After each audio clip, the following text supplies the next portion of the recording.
maulan ngayon dito sa amin. Ayan po, si Mami po at si Mari po. Ulitin ko lang po.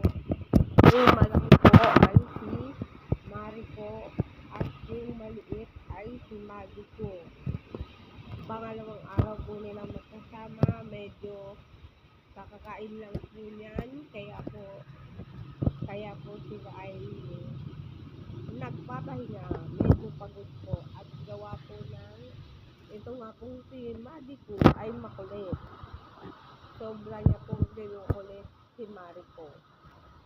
Naaasar po si Mari ko kakanina, kaya tinatakilan niya po. Sa ibang word po, ang tinatakilan ay tinatakulan. Ayan, napagod po sila pareho. Kaya po, ayan. Ako naman po, kaya na ngayon lang ako nag-vlog.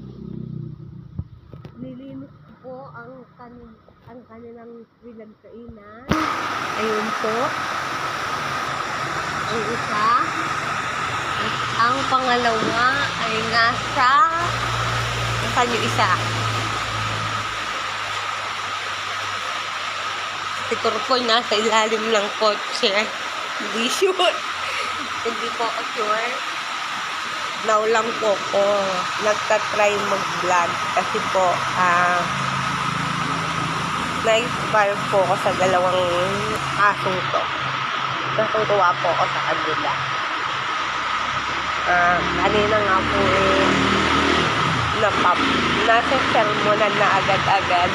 Pangalawang araw pa lang na nandito sila.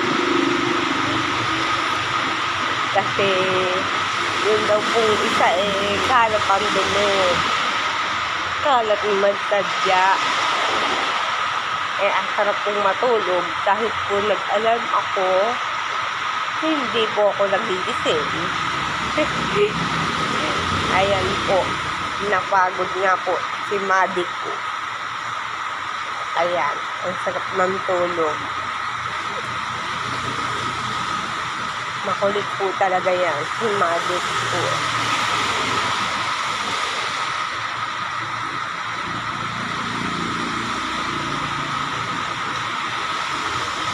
Pasensya na po. Medyo malikot yung camera.